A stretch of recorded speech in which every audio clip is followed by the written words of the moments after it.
Hey guys, what's up? Tim Queen here, and today we're going to talk about how to change your audience and your content strategy on LinkedIn.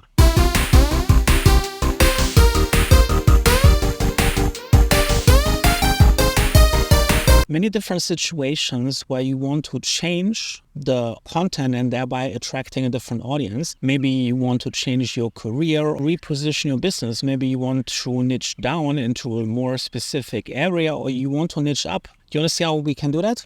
Great. Let's do it. Today I'm going to show you how to approach the situation so you can get a content strategy that better aligns with your values, with your ideal audience, and that has maybe even more resonates like your personalities or your values.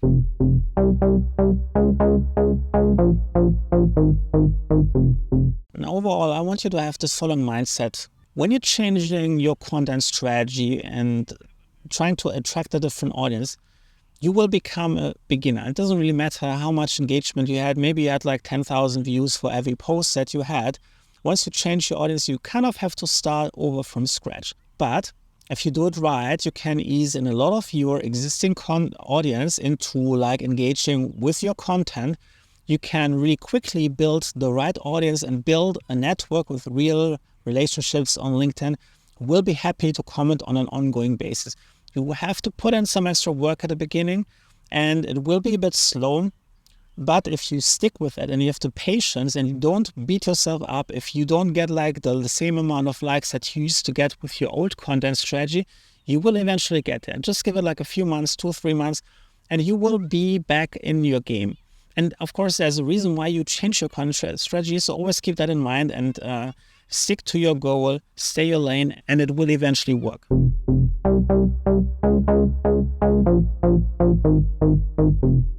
One of the things that you have to consider when you are changing your audience or changing your content strategy, there will be a couple of things happening. The first thing that will happen is you will lose followers. It is really important to understand. It's not because people don't like you or your content is bad. It's just that most people have a very narrow focus on what kind of content they're looking for, what kind of value they're looking for. So let's say you were giving career tips in your previous content strategy, and this is exactly why people would follow you. If you would suddenly start talking about how to start a business, this would probably be not aligned with a lot of the people who want to further their career. So they would just unfollow you because the content no longer provides value to them. So it's very important that you know that this will happen, and it's in no way like a statement about you, the value that you bring as a person, or that your content is in any way bad. It's just like there is a misalignment, and this will naturally happen. You will lose followers for a while, and then you will gain new followers from your new audience. You will also keep some of your followers because some people just like interested in multiple different topics, so don't worry about it. The second thing that will happen as your engagement will go down, meaning you will get fewer views, you will get fewer likes, comments and shares, and it's really closely aligned with the first topic why you're losing part of your followers. So because people like don't no longer align with your content, they're less likely to engage. And now when you have an audience of, let's say in your example with accountant, you have marketing people and you want to go to accounting content, you have 99% of your audience is marketing people. So when LinkedIn you publish something, it will randomly show your content to a subset of the 99% marketing people and maybe the 1% that are something else. And we'll look at like what is the engagement, like what is the first reaction, how do people react to your content in the first engagement window, like that first hour or so. Now, because the content no longer aligns with them, because it's not really focused on like what they're looking for, they're less likely to like, to comment, and to share. Like maybe maybe they want to comment, but they don't know what to contribute. Maybe they don't understand what you're talking about. So it's really difficult for them to engage. Now, in LinkedIn's eyes, that's really not a good thing, because LinkedIn will initially think that your content is not good. It's just how LinkedIn measures. It's a very dumb algorithm. It just looks at like some of the initial engagement. And if you don't have the audience, you will, no matter who will be selected at random, it will be really difficult to get like the engagement numbers up. So as a consequence, your content will not be shown to like larger subset of your audience. And then you will feel like maybe nothing is working. Your views go down, your likes go down, your shares go down, your comments go down. You might get demotivated, but don't worry about this. This is just a temporary thing, and we will get over it really quickly if you follow the tips in this video.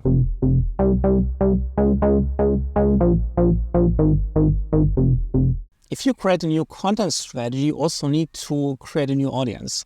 This is really important because, as I said in our example, we have 99% marketing people at the moment, but we want to have a different audience for a while. That means we have to go and build it. We have to decrease the number of marketing people by adding new people in our new niche. Now, there are different ways how you can grow your networks. There are a couple of ways I would recommend. Like, you can explore some of your industry-specific hashtags for your new content strategy and find people who are already creating engaging content and send them a connection request. You can also use the LinkedIn search function to find people in a specific industry that might be people from your ideal audience. And what I would focus on is people with mutual connections. This is usually easier to get them accepted if you have 3, 4, 5 mutual connections.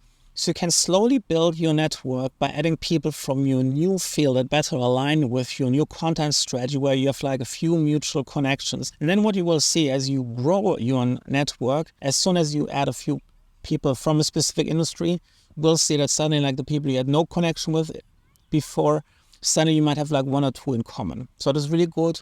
Start with a lot of mutual connections, send them connection request, and then you add more people as you have more mutual connections later. Now, in terms of your content strategy, I want you to do a little analysis. I want you to look at your old audience and your new audience, and I want you to map out what each of those groups is interested in. And I specifically want you to identify topics that are interesting to both groups.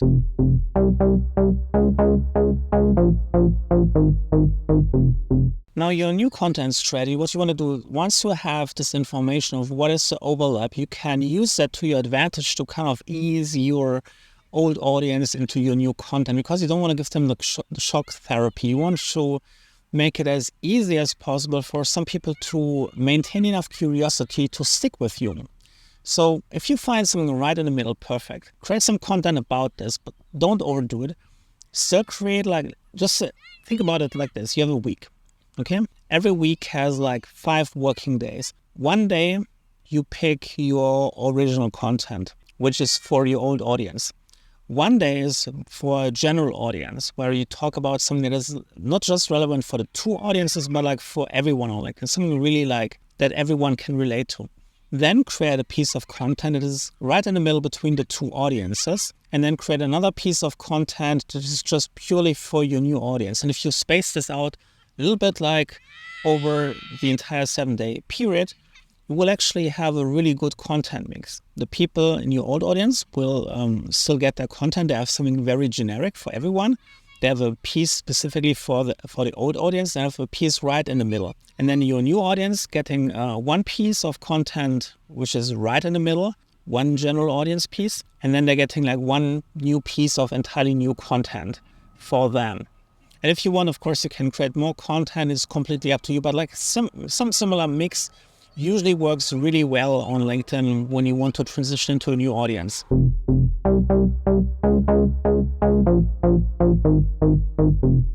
Now, before you go out and send out new connection requests, I have actually 2 recommendations you can do first, which make it even easier and will dramatically increase your acceptance rate of new connection requests. The first one is you create some seed content, and here you can actually front load a little bit more in the centerpiece of what is interesting to both audiences, and also new content, specifically on days where you send out connection requests. You want to have one piece of really new content perfectly aligned for your new audience. Now, what this does, if you have the seed content, when you're sending with someone a connection request who doesn't really know you, maybe they know you have a couple of mutual connections, but they're kind of curious, who are you? And if they then check out your post and your activity feed on LinkedIn, they will see that there is really interesting content that you have published. So if they check out your LinkedIn profile and then check out your newsfeed or your activity feed, they can instantly see that you're creating interesting content in their industry. So that could help some people to really feel more comfortable accepting your connection request when they see that you're providing really, real good value on the platform.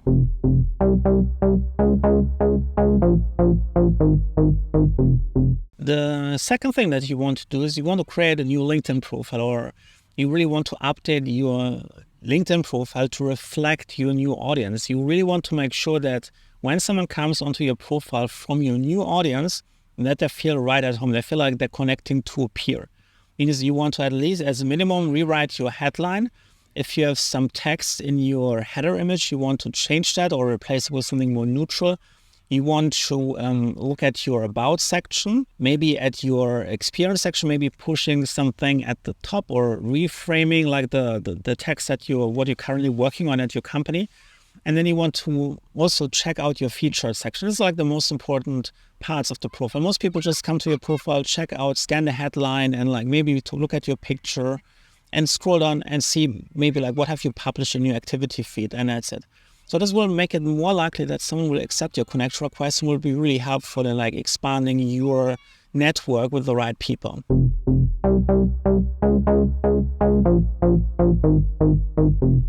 Now, how can you actually promote your content? Now, I already told you the LinkedIn algorithm will not like you for a while. So you have to kind of like do a little bit of extra work, like a bit of hand-holding, baby steps, like put on the tricycle legs and really help LinkedIn understand who is the audience who will really resonate with that. And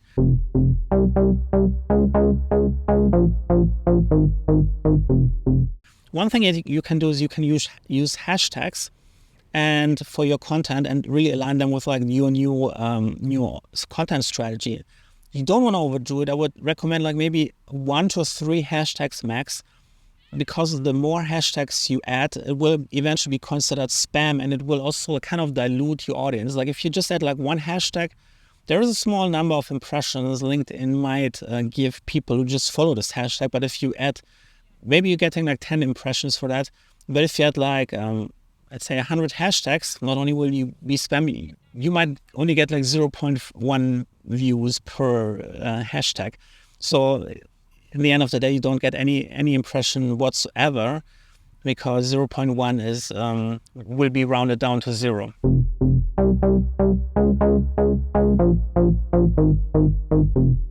Next thing that you can do is you can join a couple of LinkedIn groups. You really have to be careful, because there's a lot of groups that are not moderated well, and there will be a lot of spam. So you will have a not very pleasant experience seeing all of those spammy group posts coming up into your newsfeed. But if you find a really good group, could also be like a private group where you have to like apply to be accepted in, and especially in groups that are really heavily moderated, you have a really good chance that you might get on the radar of some people who are thought leaders in your industry. Like, it really depends like on your industry. There are so many groups, so I can't really give you like a general guidelines. But like from my experience, like when I did some changes for myself, I joined about 20 groups, and it turned out there were 2 that were actually really good. The rest of the 18 ones, like, you didn't really reach the right people. But for 2 groups, I got really good engagement. Were just the right job titles that I was looking for. Gave me a lot of new followers and connection requests. And it's always good to get some connection requests from people from your ideal audience, so you don't have to use up all of your connection requests that you have in a given week. And it also tells LinkedIn that people who are already established in your niche are the right people and will start recommending your profile to similar people.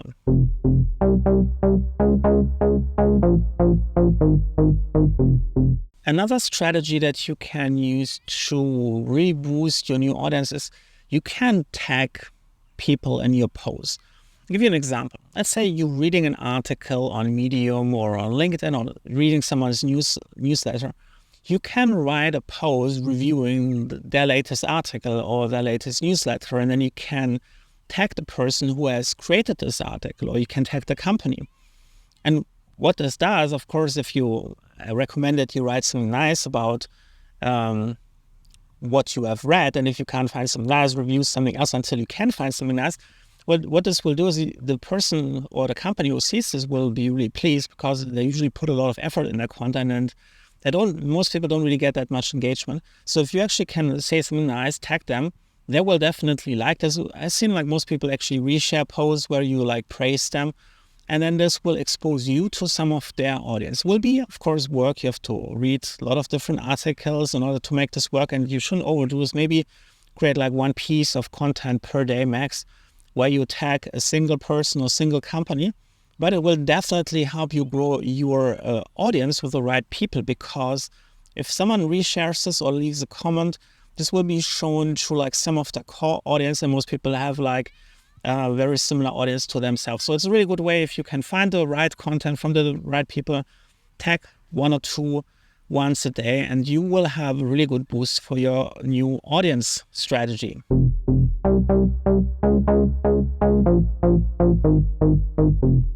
Another strategy that you can use once you have built a couple of connections in your audience and you maybe had a little bit of small talk, you can use like DM messages, direct messages, in order to ask people for feedback about an article. Now, you want to be really sparing about this. If you overdo this, not only will you be considered spam and you might get your messaging privileges revoked, but it might also lead to people like disconnecting from you. So don't only recommend content where you know the person is really interested in that, or has maybe published a couple of post pieces. And like one of the best ways how you can actually do that, you follow people in your new audience, and then when someone creates a piece of content, take down a note and take this as an inspiration for write something similar. And then what you can do, tag the person in your post, or maybe put a link to like this post they written a couple of days ago, and say something nice about this, or this post inspired you to create this new piece where you're sharing like an additional angle, or like adding your opinion and adding value to the conversation. And then maybe you can send them a message and say, hey, I saw your post the other day and this really was inspirational. This really inspired me to write my own post about a similar topic. And I was wondering if you could let me know what you think. And then you just send a person a direct message, tag them. So you triple show that the person might come over and like read the comment and maybe start a really interesting conversation.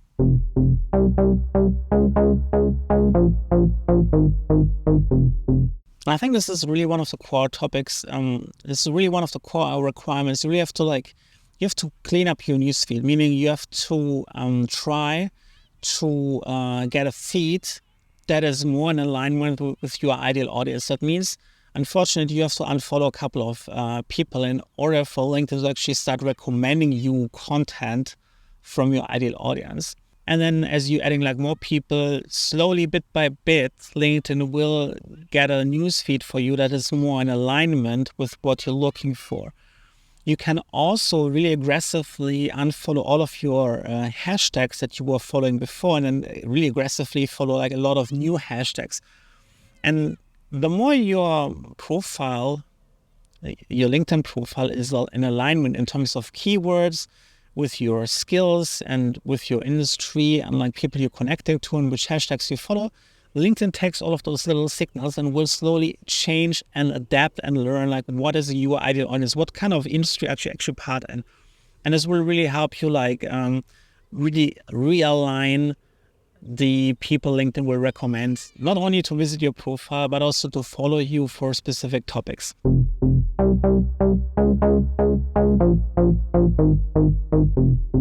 Okay, great. You have sent out a couple of connection requests. You have created your own content. How can you build real relationships on LinkedIn? Because sending a connection request, getting accepted is one thing. Like, if the person will actually like look on your profile and like check out what you're writing, maybe leaving a comment is a whole another game. And the best way how we can build new relationships is using a commenting strategy. And I really recommend being really extreme about commenting. You really want to comment like the first few weeks when you're making your transition in order to really warm up your new connections.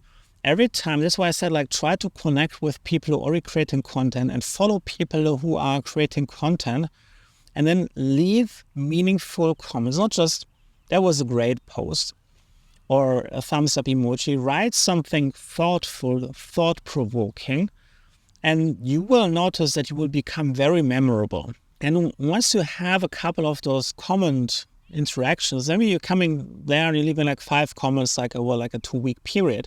We'll notice like bit by bit, some of the people will come over to your content and they will start commenting on some of your content as well, without you even having to ask them or to have to tag them.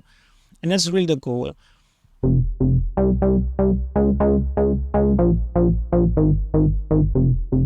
You want to build a certain minimum amount of engagement on every piece of content that you're publishing, so more people want to join in. There is a phenomenon that a lot of people, they don't want to be the first to do something. And that you might think, like, if you just get one person to comment, everyone will start commenting. No. A lot of people actually, they have a certain number in mind that might be different for each person. One person might have the threshold when they say, like, oh, 5 people have commented, now it's safe for me to comment. Another person might say, hey, unless the post has like 20 likes, I'm not going to engage with that. So because you're not big enough, like, some people are really superficial, but like, doesn't really matter.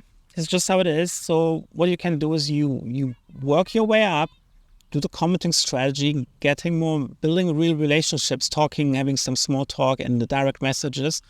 And as soon as you have a certain amount of engagement, some people are comfortable with like 5 likes, will start like also adding a like or writing a comment. Some people who are like happy only if you have 50 plus likes, they will join in later. But you still keep going and you still put in your work and you comment, and you will eventually get there. Now, this video today has been sponsored by my LinkedIn Accelerator program. And we're going to do like a special this month. We're going to do everyone who purchases a copy this July 2024. I will personally review your content strategy. All you have to do is you have to send me the link to your LinkedIn profile, but I'm going to look at your content. I'm going to give you specific recommendations what I would do different. So in order to take advantage of this, just buy the LinkedIn Accelerator program today or anytime in July, and then let me know your LinkedIn profile URL before the end of August, and then I will review it. If you want to get more content about LinkedIn and how to build a better content strategy, make sure that you subscribe, hit the notification bell, smash the like button, and let me know in the comments what you think about this video. See you soon. Bye.